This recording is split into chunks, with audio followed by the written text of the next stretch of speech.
ইসলামী সমাজ এবং রাষ্ট্র ব্যবস্থায় জাগতিক শিক্ষাকে মানুষের জীবন পরিচালনার স্বার্থে ধর্মীয় মৌলিক জ্ঞান প্রদানের সাথে সাথে জাগতিক অন্যান্য শিক্ষার শিক্ষিত করে পারদর্শিতা করে তাকে পার্থিব জীবনে কাজে লাগানোর জন্য গুরুত্ব আরোপ করেছে। কথাটা কেমন? যেমন একজন কৃষিবিদ, ওনাকে যদি এগ্রিকালচার বিষয়ে পড়াশোনা করানো হয় তাহলে উনি কৃষি বিষয়ে একটা ভালো যোগ্যতা অর্জন করতে পারেন।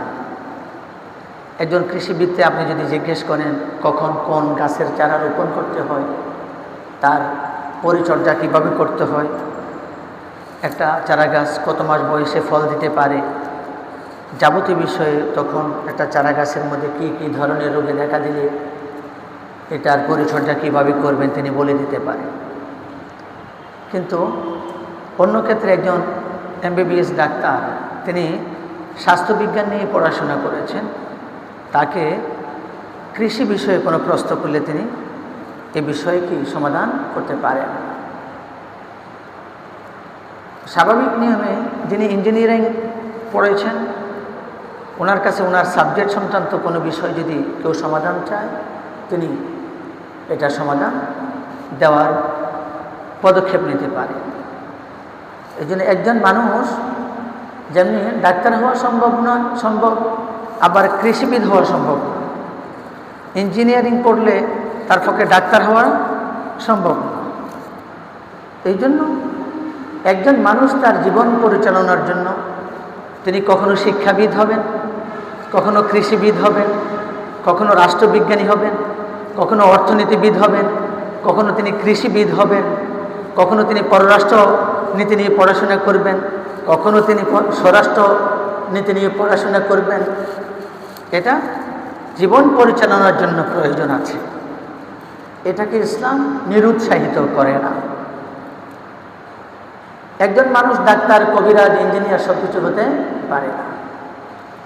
এই জন্য একজন কৃষকও সব ধরনের ফসল উৎপাদন করতে পারে না। যারা ধান চাষ করে তারা পেঁয়াজ রসুনের চাষ করে না, করে না। আবার যারা পেঁয়াজ রসুনের চাষ করে তারা লবঙ্গ, এলাচ, দারুচিনি এগুলোর চাষ করে না বা করতে পারে না। কৃষি ডিপার্টমেন্টেও বিভিন্ন আলাদা আলাদা ডিপার্টমেন্ট রয়েছে, কিন্তু যিনি কৃষিবিদ তাকেও ইমানদার হতে হয়, যিনি ইঞ্জিনিয়ারিং নিয়ে পড়াশোনা করেছেন তাকেও ইমানদার হতে হয়, যিনি স্বাস্থ্যবিজ্ঞান নিয়ে পড়াশোনা করেছেন তাকেও ইমানদার হতে হয়, মুসলিম হিসাবে তাকে বেঁচে থাকতে হয়। যিনি এগ্রিকালচার নিয়ে পড়াশোনা করেছেন তাকেও ইমানদার হতে হয়, মুসলিম হিসাবে জীবনযাপন করতে হয়। আমার কথা বুঝে থাকলে বলেন, যিনি ডাক্তার তার কি ইমানদার হওয়া দরকার আছে? কি বোঝেন নাই কথা? বুঝলে একটু জবাব দেন।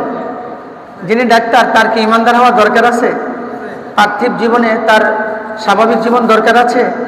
পারলৌকিক জীবনে তার কি জান্নাত দরকার আছে? আছে। যিনি কৃষিবিদ তাকেও ইমানদার হওয়া প্রয়োজন আছে, তাকে মুসলমান হওয়া প্রয়োজন আছে। পার্থিব জীবনে তার কল্যাণমূলক জীবনযাপন করা দরকার আছে, ঠিক তেমনিভাবে আখিরাতের জীবনেও তাকে জান্নাতের বাসিন্দা হওয়া অত্যন্ত জরুরি। যিনি ইঞ্জিনিয়ারিং নিয়ে পড়াশোনা করেছেন তাকেও ইমানদার হতে হয়, তাকেও মুসলমান হতে হয়, তাকেও রাসূলের আদর্শ নিয়ে বাঁচতে হয়, তাকেও আখিরাতের জীবনে তার জান্নাত প্রয়োজন হয় না? হয়। এতে বোঝা যায় পার্থিব জীবন পরিচালনা করার জন্য একজন মানুষ যে কোনো শিক্ষায় শিক্ষিত হতে পারে, কিন্তু ইমানদার হিসাবে তাকে মৌলিক একটা বিষয়ে পড়াশোনা করা লাগে না? কি বলেন, কথা লাগে কিনা? আপনি ইঞ্জিনিয়ার হন, আপত্তি নাই। MBBS ডাক্তার হন, তাতেও আপত্তি নাই। আপনি কৃষিবিদ হন, তাতেও আপত্তি নাই। আপনি রাষ্ট্রবিজ্ঞানী হন, সমাজ বিজ্ঞানী হন, তাতেও কোনো আপত্তি নাই। কিন্তু আপনাকে ইমানের বিষয়ে বিজ্ঞানী হওয়া দরকার, ইসলামের বিষয়ে আপনাকে আলেম হওয়া দরকার। কথা বুঝতে পেরেছেন? এই জন্য রব্বুল আলামিন বলেন ফালাম আন্নাহু লা ইলাহা ইল্লাল্লাহ, ফালাম আন্নাহু লা ইলাহা ইল্লাল্লাহ। অতএব তুমি জানো, অর্থাৎ তুমি জ্ঞান অর্জন করো যে আল্লাহ ছাড়া কোনো মাবুদ নাই। কি বলছে? যে তুমি জানো, ফালাম, অতএব তুমি জানো। কোন বিষয়ে জানবা? আন্নাহু লা ইলাহা ইল্লাল্লাহ, আল্লাহ ছাড়া কোনো মাবুদ নাই। তুমি এ বিষয়ে তুমি জানো। সুতরাং আল্লাহ ছাড়া যদি কোনো মাবুদ না থাকে, তাহলে আল্লাহকে বাদ দিয়ে আর কোনো মাবুদ কি গ্রহণ করার কোনো সুযোগ আছে? হ্যাঁ, আল্লাহকে বাদ দিয়ে কোনো মাবুদ কি গ্রহণ করার সুযোগ আছে? কথা বলেন। যদি না বুঝেন বলেন মাবুদ কাকে বলেন? মাবুদের স্বাভাবিক অর্থ হলো যার ইবাদত করা হয় তাকে মাবুদ বলা হয়, তাকে মাবুদ বলা হয়। যার ইবাদত করা হয় তাকে কি বলে? মাবুদ বলে। আমরা কার ইবাদত করি? আল্লাহর ইবাদত করি। তাহলে আমাদের মাবুদ কে? আল্লাহ। এর বিপরীতে আর একটা কথা, যারা হিন্দু, যারা বৌদ্ধ, যারা খ্রিস্টান, তারাও তো ইবাদত করে, করে না? করে কিনা? কেউ বলে বাংলায় উপাসনা, কেউ বলে প্রার্থনা, বলে না? বলে। তো একজন হিন্দু যখন মূর্তির সামনে দাঁড়িয়ে মাথা অবনত করে মূর্তিকে পূজা দেয়, তাহলে সে কার পূজা করে? মূর্তির। কার পূজা করে? তাহলে মূর্তি তার মাবুদ নাকি? বুঝতে কষ্ট হয়? তাহলে একটু কথা বলেন। যখন মূর্তির সামনে দাঁড়িয়ে মাথা অবনত করে হাত নাড়িয়ে সালাম দেয়, হয়তো আসসালামু আলাইকুম মুখে বলে না, কিন্তু হাত নাড়িয়ে মাথা অবনত করে, করে না? কখনো কখনো সেজদা দেয়, তাইলে তখন তার মাবুদ কে? মূর্তি। কে? মূর্তি তার মাবুদ। আচ্ছা, যদি বুঝে থাকেন বলেন তো দেখি, একটা মূর্তি না পাথরের তৈরি হতে পারে, মাটিরও তৈরি হতে পারে, ইট বালি রড সিমেন্টের তৈরি হতে পারে। একটা মূর্তি যে তার ইবাদত করে তাকে কোনো বিষয়ে হুকুম করার সামর্থ্য কি তার আছে? হ্যাঁ, আছে? আছে। তাইলে এমন এক মাবুদের ইবাদত করে যে মাবুদ তাকে কোনো হুকুম করার সামর্থ্য যার নাই, আছে? এই জন্য রব্বুল আলামিন বলেন ফাআলাম, অতএব তোমরা জেনে রাখো, আন্নাহু লা ইলাহা ইল্লাল্লাহ, কোন বিষয়ে জানবা? যে আল্লাহ ছাড়া আর কোনো মাবুদ নাই, কোনো ইলাহ নাই। এই জন্য ইলাহ এর একটা অর্থ হচ্ছে কি? যে বিধানদাতা। ইলাহের অর্থ কি? যিনি কর্মবিধায়ক, যিনি কর্মবিধায়ক। ইলাহ মানে কি? যিনি কর্মসূচি দেন, যিনি আমাকে হুকুম করেন, বিধান দেন। আমাদের বিধানদাতাকে আল্লাহ। এই জন্য তাকে বলা হয় কি? কর্ম বিধায়ক, যিনি তিনি বিধান দেন তার বান্দাদেরকে। এই জন্য তিনি ইলাহ, এই জন্য তিনি ইলাহ, অর্থাৎ তিনি বিধানদাতা, তিনি বিধায়ক। তিনি কি? বিধায়ক। যিনি বিধান দিতে পারেন তিনি বিধায়ক। আপনাদের যদি মনে থাকে ভালো, না মনে না থাকলে আবার শোনেন। আমি এই মিম্বরে বলেছিলাম কথাটা। মিশকাতুল মাসাবিহ গ্রন্থে হাসির অধ্যায়ে হাদিসটা আছে, ঘটনাটা আছে। একবার রাসূল কারীম সাল্লাল্লাহু আলাইহি সাল্লামের যুগের কথা।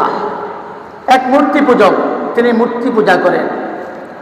তো তিনি তার বিশ্বাস, অর্থাৎ তিনি তার ধর্ম মতে তিনি অনেক ধার্মিক ব্যক্তি। তার ধর্ম অনুযায়ী তিনি কি? খুব ধার্মিক ব্যক্তি। তার হৃদয়স্পটে এ ধরনের বিশ্বাস যে আমার খোদা যদি আমার সাথে থাকে সবসময়, তাহলে সব ধরনের বিপদ আপদ থেকে আমি কি থাকবো? মুক্ত থাকবো। আমার স্রষ্টা, আমার খোদা আমাকে হেফাজত করবে।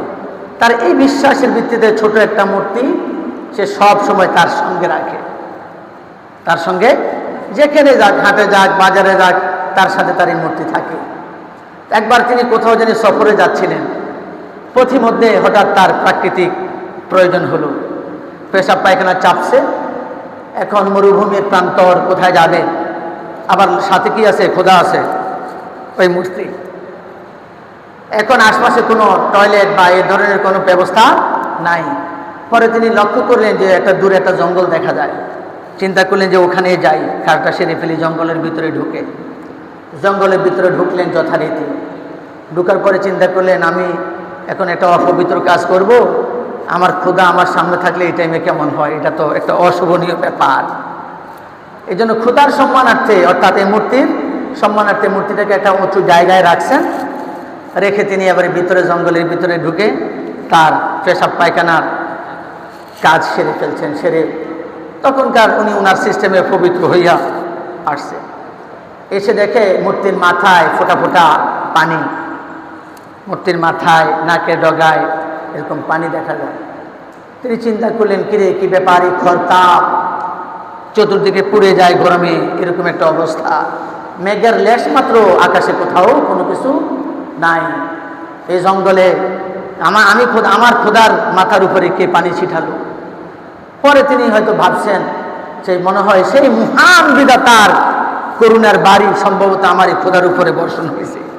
তিনি এই পানিটাকে বরকতের পানি মনে করে কি করলেন, মূর্তির মাথা থেকে নাক থেকে হাত দিয়ে মুছে মুছে এখন নিজেও কি বরকতের পানি স্বরূপ নিজের মাথায় মুখে মালিশ করতেছে, যে এটা বরকতের পানি।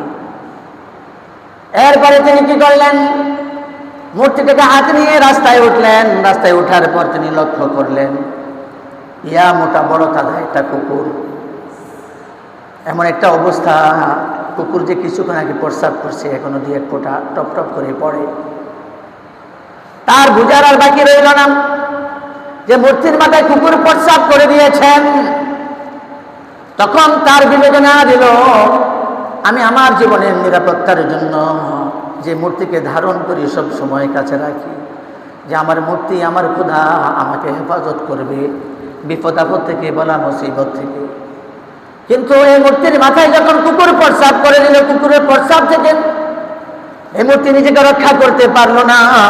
সুতরাং এই মাটির তৈরি মানুষের বানানো মূর্তি কখনো মানুষকে আমাকে রক্ষা করতে পারে না। রাগে ক্ষোভে এমন জোরে আছাড় মারল মূর্তিকে, মূর্তির নাক ভেঙে গেল, কান ভেঙে গেল। ভাঙ্গা মূর্তি হাতে করে নিয়ে নবী মুহাম্মদুর রাসূলুল্লাহ সাল্লাল্লাহু আলাইহি সাল্লামের দরবারে হাজির হলেন। নাক ভাঙ্গা কান ভাঙ্গা মূর্তি তার হাতে দেখে রাসূল বললেন কি ব্যাপার, কে তুমি? যারা মূর্তি পূজা করে তুমি কেন তাদের মূর্তি ভাঙছ? সাম্প্রদায়িক সম্প্রীতি তোমার মধ্যে থাকা দরকার। যারা মূর্তি পূজা করে তাদের মূর্তির প্রতি তাদের শ্রদ্ধা আছে, ভক্তি আছে, ভালোবাসা আছে। তুমি তাদের হৃদয়ের মধ্যে আঘাত করতে পারো না, কেন তুমি মূর্তি ভেঙেছ? এটা কাজটা ঠিক করো নাই। ওই ব্যক্তি বর্ণনা দিলেন, ওগো আল্লাহর নবী, আমাকে নিয়ে যদি আপনারা হাসি ঠাট্টা না করেন তাহলে আমি আমার ঘটনার বর্ণনা দিব। রাসূল জানতে চাইলেন কি ঘটনা। তখন লোকটা একে একে কথা বর্ণনা দিলেন। এরপরে লোকটা বলল, ইয়া রাসূলুল্লাহ, যে মূর্তি নিজেকে কুকুরের প্রস্রাব থেকে হেফাজত করতে পারল না, সেই মূর্তি আমাকে কিভাবে রক্ষা করবে? আমি আর কুকুরের অন্ধকারে থাকতে চাই না, আমাকে ইসলামের আলোয় আলোকিত করে দেন, পড়াইয়া দেন লা ইলাহা ইল্লাল্লাহু মুহাম্মাদুর রাসূলুল্লাহ। প্রিয় ভাইয়েরা, পার্থিব জীবনে দুনিয়ার জিন্দেগিতে আপনারা ডাক্তার হবেন, কবিরাজ হবেন, ইঞ্জিনিয়ার হবেন, হন, সমস্যা নাই। আপনার সন্তানকে ইঞ্জিনিয়ার বানান, ডাক্তার বানান, কবিরাজ বানান, কোনো সমস্যা নাই। যে ইচ্ছা যেভাবে ইচ্ছা সেভাবে বানান, কিন্তু মনে রাখবেন রব্বুল আলামিন বলেছেন ফাআলাম আন্নাহু লা ইলাহা ইল্লাল্লাহ। সূরা মুহাম্মদের মধ্যে আল্লাহ তাআলা বলেছেন যে অতএব আপনি জেনে নেন, আপনি এই বিষয়ে জানেন যে আন্নাহু লা ইলাহা ইল্লাল্লাহ, যে আল্লাহ ছাড়া কোনো মাবুদ নাই, কোনো ইলাহ নাই, কোনো বিধানদাতা নেই, একমাত্র হুকুম কার? আল্লাহর চলবে। সুতরাং আপনি এই বিষয়ে জানেন। প্রিয় ভাইয়েরা, যদি আপনার সন্তানকে আপনি আল্লাহর পরিচয় শেখাতে না পারেন, যদি আল্লাহর বিধান সম্পর্কে জ্ঞান দিতে না পারেন আপনার সন্তানকে, তাহলে আপনার সন্তান রব চিনবে না, রব চিনবে না। মুখস্থ করবে যে আল্লাহ আছে, আল্লাহ মালিক, আল্লাহ তো সব কিছু করে। নিজের পাপ কাজ করবে, খোদার গজব টেনে আনবে, এরপরে আবার গজব দিবে উল্টা আল্লাহরে। এরকম লোক নাই? আল্লাহরে গজব দেয়, আছে না নাই? বলেন না? না, আবার এরকম খোদা কি চোখ খাইছে? খোদাই খালি আমারে দেখে আর কাউকে দেখে না, কি বলে না? নাউযুবিল্লাহি মিন যালিক। খোদা কিন্তু আমারই দেখে আর কাউকে দেখে না। সামিউন বাসির কে? আল্লাহ। তিনি সব শোনেন, সব দেখেন।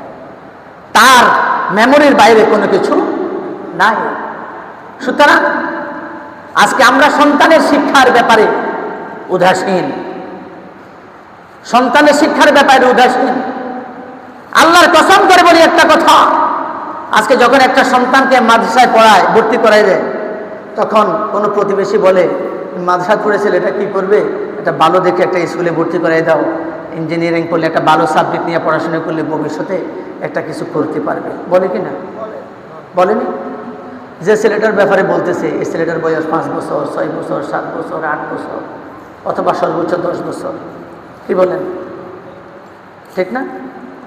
অথচ তার মা বাবা অনেক আশা ভরসা নিয়ে মাদ্রাসায় পড়তে দিয়েছে, কোরআন শিখবে আমার ছেলে, হাফেজে কোরআন হবে, আলেম হবে, এরপরে যা যা হওয়ার হবে। আগে আমার ছেলে হাফেজ হবে, আলেম হবে, এরপরে যা হওয়ার হবে। কিন্তু দুঃখজনক হলেও সত্য, কোনো কোনো প্রতিবেশীরা এইভাবে বলে যে ছেলেটাকে কোথায় ভর্তি করিয়েছো, একটা ভালো প্রতিষ্ঠানে দিতে পারো নাই? আরে বাড়ির পাশে মুক্তবে পড়ে, এখানে তো এতিমরা পড়ে, গরিবরা পড়ে, বলে না? এমনভাবে বলে যে মাদ্রাসার শিক্ষাটা তার কাছে কোনো ব্যাপারই না, এবং তার মানস পটে, হৃদয় পটে তার মেন্টালিটিটা হলো এই ধরনের যে এটা একটা নোংরা শিক্ষা ব্যবস্থা, এটা দিয়ে জীবনে কোনো কিছু করা যায় না। আল্লাহর কসম, আল্লাহর কসম, যারা এ ধরনের সেন্টিমেন্ট ধারণ করে, এভাবে মাদ্রাসা শিক্ষার ব্যাপারে অন্যদেরকে নিরুৎসাহিত করে, আল্লাহর কসম তাদের ঈমান ভেঙে যায়, ঈমান নষ্ট হয়ে যায়। এদেশে যে সমস্ত মানুষগুলো হাটহাজারি মাদ্রাসা থেকে পাশ করে বের হয়েছে, এরা ভিক্ষা করে খায়? হ্যাঁ, কথা বলেন, এরা ভিক্ষা করে খায়? যারা সোনাইমুড়ি কামেল মাদ্রাসা থেকে পাশ করে বের হয়েছে, এরা ভিক্ষা করে খায়? হ্যাঁ। কিন্তু ঢাকা ইউনিভার্সিটি থেকে পাশ করে বের হয়েছে, জাহাঙ্গীরনগর বিশ্ববিদ্যালয়ে শিক্ষকতা করেছে, এ ধরনের লোকেরা ভিক্ষা করে খেয়েছে, আমি নিজে দেখেছি। অনলাইনে সাহায্যের হাত পেতেছে, আমি নিজে পেয়েছি তথ্য, বিশ্বাস হয় না? হ্যাঁ। রিজিকের মালিককে? রাজ্জাক। রাজ্জাক কার নাম? আল্লাহর নাম। এ সমাজে যে সমস্ত মানুষগুলো কোনো পড়াশোনা করেনি, তারা না খেয়ে থাকে? কি বোঝেন নাই? বোঝেন নাই? আবার বলি, যারা পড়াশোনা করে নাই, মূর্খ মানুষ, তারা না খেয়ে থাকে? একটু বলিয়েন, কথা বলবেন। না খেয়ে থাকে? যারা মাস্টার ডিগ্রি পাশ করে নাই ইউনিভার্সিটি থেকে, ভালো সাবজেক্ট নিয়ে পড়াশোনা করে নাই, তারা কি না খেয়ে থাকে? হাতও নাই, পাও নাই, দুটো চক্ষু আছে, মাথাটা আছে, তারা না খেয়ে থাকে? আপনি বলবেন, হুজুর তাদের সাথে আপনারা আমাদেরকে মিলান কেন? তোমাকে এই জন্যই মিলাই, আমার রব চাইলে তোমাকে ওই লোকটার মতো বানাতে পারতো, পারতো না? যার দুইটা চক্ষু নাই, দুইটা হাত নাই, দুইটা পাও নাই,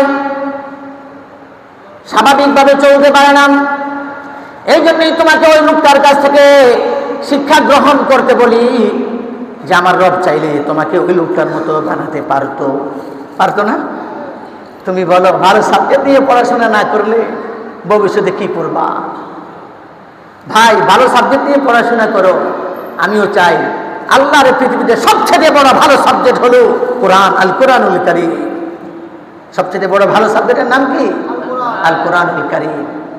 যে সাবজেক্ট তোমার রবের সাথে তোমাকে পরিচয় করিয়ে দেবে, যে সাবজেক্ট পার্থিব জীবনে তোমার কল্যাণ সাধন করবে, যে সাবজেক্ট তোমাকে আখিরাতে জাহান্নাম থেকে মুক্তি দেবে।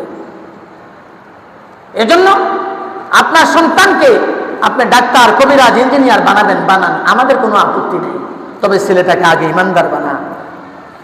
ইমানের দাবি কি সেটা তাকে শেখান, তাকে কোরআন শেখান। কোরআনে রব একজন বান্দার জন্য কি বিধান দিয়েছে এটা আগে তাকে শেখান, এটা আগে তাকে শেখান। আপনি ডাক্তার হন, কিন্তু এর আগে আপনাকে কি হওয়া দরকার? ইমানদার হওয়া দরকার, মুসলমান হওয়া দরকার, রাসূলের অনুসারী হওয়া দরকার। রাসূলের অনুসারী না হয়ে যদি আপনি মৃত্যুবরণ করেন, ডাইরেক্ট ঠিকানা জাহান্নাম। আল্লাহর হুকুম মান্য করে যদি আপনি মৃত্যুবরণ করতে না পারেন, ডাইরেক্ট ঠিকানা আপনার জাহান্নাম। আপনি যদি ইঞ্জিনিয়ার না হন, আপনার কোনো সমস্যা নেই, জান্নাত আপনি পাইতে পারেন। আপনি যদি ডাক্তার না হন, আপনার কোনো সমস্যা নাই, আপনি জান্নাত পেতে পারেন। কেননা এই সমাজে অসংখ্য মানুষ আছে যারা সূরা ফাতিহা আদিকে ফিল নাস পারে, সুন্দরভাবে তেলাওয়াত করতে জানে, নামাজ পড়তে জানে, হালাল হারাম বুঝে, কিন্তু ইউনিভার্সিটির কোনো বড় ধরনের ডিগ্রি নাই। এরাও মৃত্যুবরণ করলে জান্নাতে যেতে পারে পারেন পারে।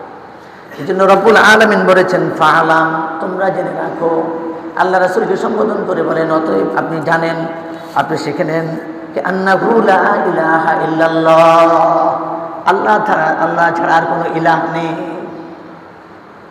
এই ইলাহকে, ইলাহ আপনি কি, ইলাহের কাজ কি, ইলাহের প্রতি আপনার দায়িত্ব কি, রবের প্রতি আপনার দায়িত্ব কি, এটা যদি আপনি না জানেন তাহলে আপনি আল্লাহর হুকুম কিভাবে মানবেন? আল্লাহর হুকুম আপনি কিভাবে মানবেন? মাদ্রাসায় যারা সন্তানকে পাঠিয়েছে তারা কি ঠকে গেছে? ঠকে গেছে মনে হয়।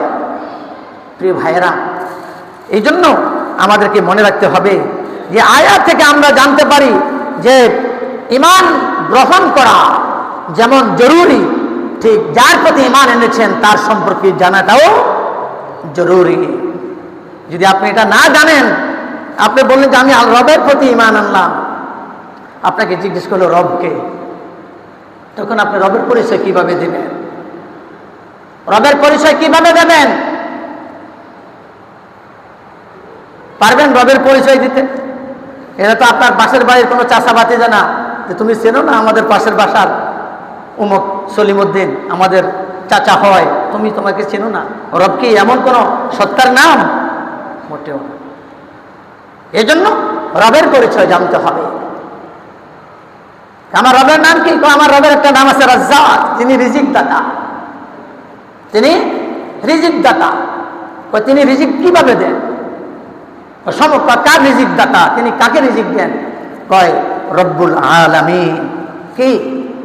রব্বুল আলামিন। আলহামদুলিল্লাহি রব্বিল আলামিন। আলহামদু, সমস্ত প্রশংসা। সমস্ত প্রশংসা মানে কতটুকু? এক গ্রাম? কতটুকু? এক দুনিয়া পরিমাণ না। সমস্ত প্রশংসা যা আগে করেছি এবং যা বর্তমানে করছি এবং কিয়ামত পর্যন্ত যত প্রশংসা করব, সমস্ত প্রশংসার মালিক কে? লিল্লাহি, আল্লাহর জন্য। আল্লাহ কেডা? জিজ্ঞেস করলো আমি আল্লাহর প্রতি ঈমান আনলাম। আল্লাহ কে? রব্বুল আলামিন। তিনি সমগ্র পৃথিবীর পালনকর্তা। তিনি সমগ্র পৃথিবীর পালনকর্তা।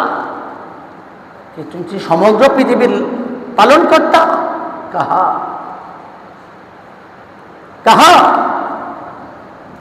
মুসা আলাইহিস সালাতু ওয়াস সালামকে জিজ্ঞেস করা হলো, তার কাছে জানতে চাইলেন। মুসা আলাইহিস সালাতু ওয়াস সালাম আল্লাহ তাআলাকে অনেক বিষয় প্রশ্ন করতেন।